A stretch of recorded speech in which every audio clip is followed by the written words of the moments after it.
नमस्कार दोस्तों, मैं गुमान सिंह नवो एकेडमी में आपका स्वागत करता हूं। दोस्तों, जन सुविधाएं पब्लिक फैसिलिटीज क्लास 8 की सिविक्स का एक चैप्टर, एक नया अध्याय लेकर के आपके सामने हाजिर हुआ। इस चैप्टर में हम बात करेंगे पब्लिक फैसिलिटीज की। पब्लिक से अभिप्राय जनता से है।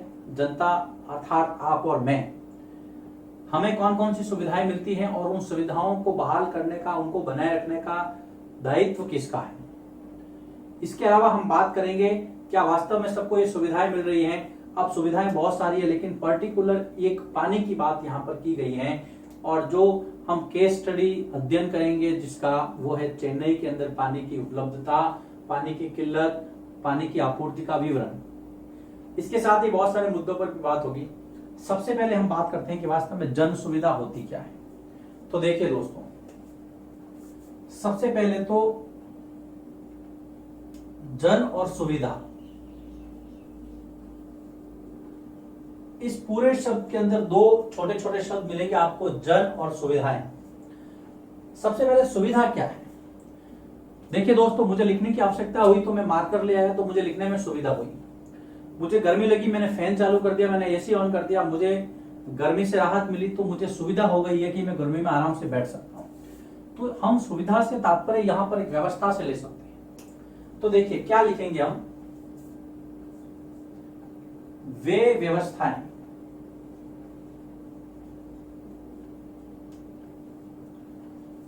वे व्यवस्थाएं या प्रक्रियाएं, कुछ भी कह दीजिए आप, एक प्रोसेस, एक प्रक्रिया है। वे व्यवस्थाएं या प्रक्रियाएं जिनके प्रयोग या उपभोग से, जिनके प्रयोग या उपभोग, आप उसका इस्तेमाल कर रहे हैं, जिनके प्रयोग या उपभोग से मानव जीवन सरल व सहज बने, जन सुविधाएं कहलाती है। वेरी सिंपल, बहुत आसान है। जन सुविधाएं कहलाती है। अब जन से अभिप्राय जनता है। देखिए, जो सुविधा बहुत सारे लोगों को मिले, जैसे मान लीजिए कि सरकारी अस्पताल है। अब सरकारी अस्पताल किसी पर्टिकुलर एक व्यक्ति के लिए नहीं है, वहां पर आम जनता जाकर के अपना इलाज ले सकती है। तो जब वो मास में, जब बड़ी संख्या में वो सुविधा किसी आदमी को मिले, तो वो जन सुविधाएं बन जाती हैं। जैसे कि सरकारी स्कूल है, रेल है, सरकारी बसें हैं, ये सारी सुविधाएं जनता, आम जनता के लिए है, जो बहुत बड़ी मात्रा में इसका उपभोग करती है, वो सारी जन सुविधाएं। अब इसमें से कुछ ऐसी सुविधाएं हैं जो आपकी मूलभूत सुविधाएं कहलाती हैं, जिनको आप बेसिक नीड्स कहते हैं। वो कौन कौन सी हैं, तो यहां पर मैं लिखूंगा बेसिक नीड्स, मूलभूत सुविधाएं, जिनको आप आधारभूत सुविधाएं भी कहते हैं, और मोटे तौर पर इनकी संख्या 5 बताई जाती है। जैसे सबसे पहले भोजन, वस्त्र, आवास, शिक्षा, और उसके बाद में सबसे लास्ट में है चिकित्सा, मेडिसिन। अब ये देखिए, आपको जीने के लिए भोजन चाहिए, पहनने के लिए कपड़ा चाहिए, रहने के लिए आवास चाहिए, एजुकेशन चाहिए, और आपकी मेडिसिन। अगर आप बीमार हो जाए तो आपका इलाज भी जरूरी है, नहीं तो आप जिंदा कैसे रहेंगे। ये मूलभूत सुविधाएं जो है दोस्तों, इनको आधारभूत सुविधाएं भी कहा जाता है। इंग्लिश में अगर मैं कहूं तो ये व्यक्ति की बेसिक नीड्स है। इनके बिना कोई भी व्यक्ति जी नहीं सकता है। और हम इस चैप्टर के अंदर जन सुविधाओं के अंदर ये जो व्यवस्थाएं हैं, इनकी बात होगी। जिस सुविधा का प्रयोग जन सामान्य करता है, जिन सुविधाओं का प्रयोग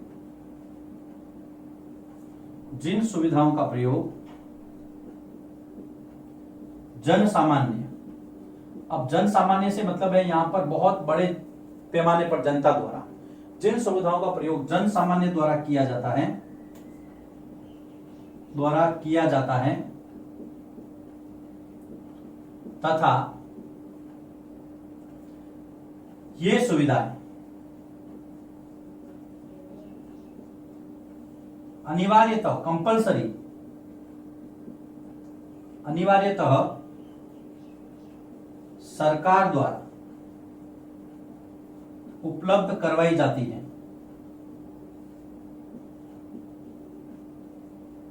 उपलब्ध करवाई जाती है जन सुविधाएं कहलाती है। Very simple. अब यहां पर इसकी एक विशेषता भी हो गई कि जन सुविधा को लागू करने का जो काम है वो कौन करेगी? सरकार करेगी। दोस्तों ये देखिए,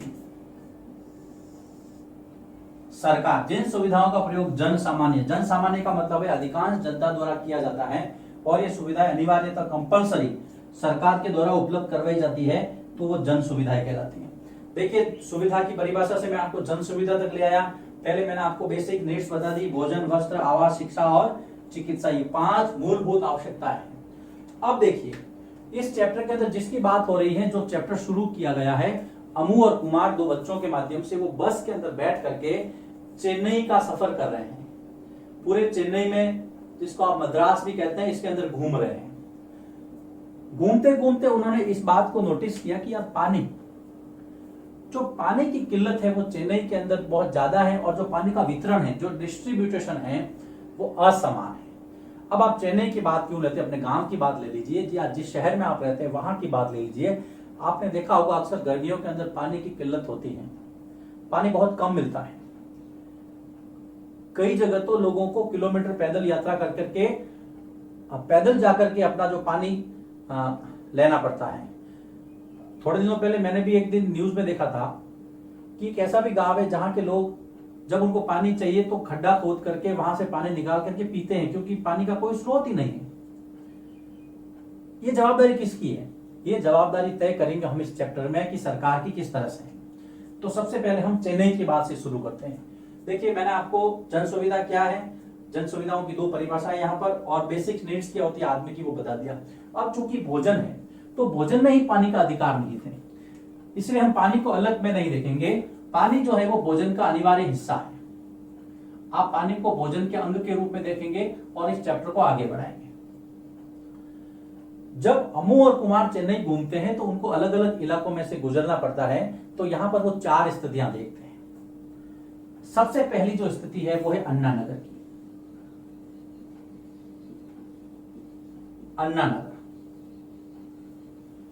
अन्ना नगर एक ऐसा इलाका है जहां पर सरकारी अफसर रहते हैं, सरकारी अफसरों के बंगले हैं। तो अब आप थोड़ा सा दिमाग लगाइए, जहां पर सरकारी अफसर रहते हैं, सरकारी बंगले होंगे, या पानी की कमी होगी क्या?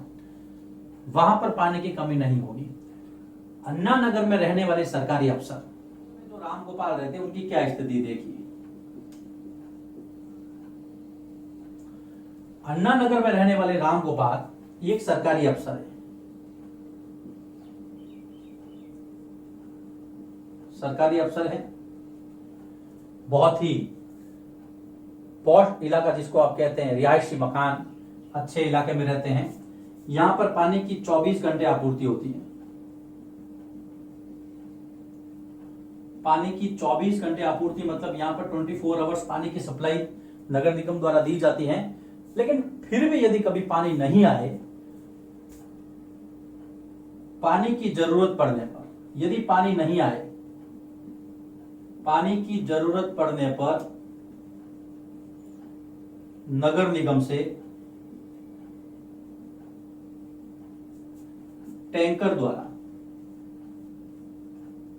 द्वारा तुरंत पानी उपलब्ध करवाया जाता है। पानी उपलब्ध करवाया जाता है।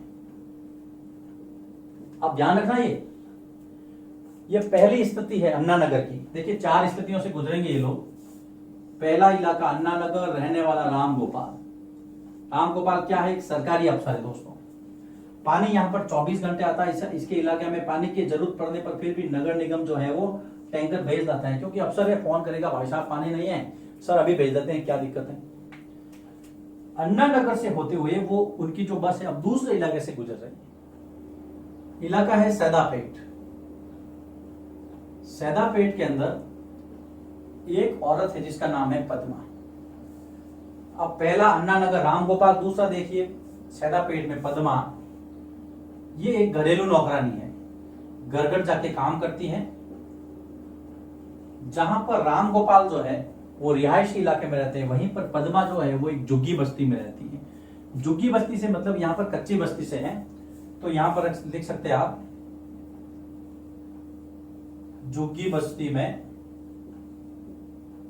रहती है। अब उसकी स्थिति क्या है पानी आपूर्ति की, देखिए सैदापेट में पद्मा घरेलू नौकरानी है, झुग्गी बस्ती में रहती है, और यहां पर 30 झुग्गी बस्तियों के लिए 30 झुग्गी बस्तियों के लिए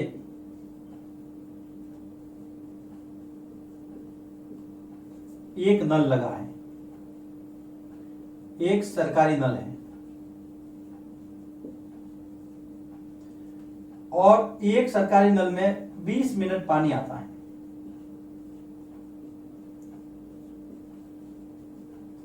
जब 20 मिनट पानी की आपूर्ति होती है तो एक परिवार को 3 बाल्टी मिल जाता है। एक परिवार को 3 बाल्टी पानी मिलता है, 3 बाल्टी पानी उपलब्ध एक परिवार को। गर्मियों में पानी की भारी किल्लत, गर्मियों में पानी की किल्लत होती है, किल्लत मतलब परेशानी होती है, पानी मिल नहीं पाता है। अब ये देखिए दूसरा क्या है सैदापेट के अंदर, पहला अन्ना नगर था, दूसरा इलाका सैदापेट। रहने वाली पद्मा घरेलू नौकरानी झुग्गी बस्ती में रहती है, 30 झुग्गी बस्तियों के लिए एक सरकारी नल है, 20 मिनट पानी आता है उसमें भी, और एक परिवार को औसतन 3 बाल्टी मिलता है। अब आप अंदाजा लगा सकते हैं दोस्तों, वहां पर जहां पे पानी की कोई कमी नहीं है और कमी होती भी है तो एक फोन पर एक टैंकर आ जाता है, लेकिन यहाँ की स्थिति बिल्कुल उलट है। अब ये तो कुछ नहीं है, अब हम तीसरे इलाके की ओर बढ़ते हैं। तीसरा इलाका है मडीपाकम। मडीपाकम के अंदर जो व्यक्ति रहता है उसका नाम है शिवा। ये पहली मंजिल पर किराए पे रहता है,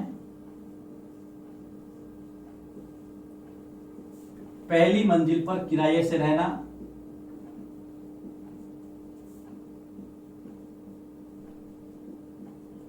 अब यहां पर पानी की आपूर्ति 4 दिन में एक बार होती है, 4 दिन में एक बार पानी आता है। अब 4 दिन में एक बार पानी आएगा तो फिर गुजारा कैसे होगा, इसलिए ये क्या करता है बोतल बंद पानी खरीदता है। बोतल बंद पानी जो प्राइवेट कंपनियां बेचती हैं, हम लोग भी कई बार इसका इस्तेमाल करते हैं। तो देखिए तीसरा केस शिवा का है, मणिपाकम में रहता है, 4 दिन में एक बार पानी आता है, इसलिए बोतल बंद पानी खरीदता है। तो कहां अन्ना नगर, कहां सैदापेट और कहां मणिपाकम। लेकिन बात यहीं पर समाप्त नहीं होती, बात आती और आगे बढ़ती। अब चौथी जो स्थिति है चेन्नई की, मेलापुर, सुब्रमण्यम। मेलापुर के अंदर सुब्रमण्यम है, इसकी स्थिति सबसे अलग है। चौथी स्थिति मेलापुर के सुब्रमण्यम की है। यहां पर 2 दिन में एक बार पानी की आपूर्ति होती है, 2 दिन में एक बार पानी आता है। तो क्या करते हैं, हर महीने 500 से 600 रुपए, 500 से 600 रुपए टैंकर पर खर्च करता है, ये पानी के टैंकर मंगवाता है। इसने अपने घर में पानी को शुद्ध करने, चूंकि पानी ज्यादा पीने योग्य अगर नहीं हो तो उसको शुद्ध करके तो आरओ प्लांट, जो जल शोधन उपकरण है वो भी लगा रखा है, आरओ भी लगा रखा है। अब स्थिति देखिए, चौथी मेलापुर सुब्रमण्यम 2 दिन में एक बार पानी, 500 से 600 रुपए पानी पर खर्च करता है। अब दोस्तों विचार कीजिए, आप में से कोई अन्ना नगर है, कोई मणिपाकम है, कोई मेलापुर है और कोई सैदापेट है। हम इन चारों की बात नहीं करते, हम इन चेन्नई की भी बात नहीं करते हैं, हम अपने घर, गांव और शहर, कस्बे की बात कर सकते हैं। आप इन चारों में से कहीं न कहीं किसी स्थिति में है। अगर मैं मेरी बात करूं तो मैं यहां पर हूं, जहां पर 2 दिन में एक बार पानी आता है, जहां पर मेरा जो गांव है उसकी बात कर रहा हूं। हालांकि हम इतने पैसे खर्च नहीं करते हैं, लेकिन हम कहीं ना कहीं इन चारों स्थितियों में एक जगह फिट बैठते हैं। क्या ये वितरण समान है? बिल्कुल नहीं, ये वितरण असमान है। अब हम आगे चर्चा करेंगे कि चेन्नई में ये जो पानी की आपूर्ति है, क्या पानी की इस आपूर्ति के मद्देनजर हमारा संविधान जो कहता है, क्या ये मापदंड है वो सही है? नहीं है तो किसकी जवाबदारी हमें रोज पानी दे? कैसे दे? क्या सरकार इसके लिए कुछ करती है? क्या कोर्ट ने, क्या न्यायालय ने कई डिसीजन दिए हैं? क्या संयुक्त राष्ट्र संघ ने इसके लिए कुछ कहा है? ये सब बातें हम अगले वीडियो लेक्चर में करेंगे। इस वीडियो लेक्चर में हमने इस चैप्टर की शुरुआत की, सुविधाएं क्या होता है, जन सुविधाएं क्या है, और चेन्नई में अमू और कुमार जब यात्रा पर निकले थे तो जो 4 इलाके उनको नजर आए थे उसका वर्णन मैंने आपको कहा। आप अपने नोटबुक में इसको नोट कीजिए। अगले वीडियो लेक्चर में हम इस चैप्टर को आगे बढ़ाएंगे।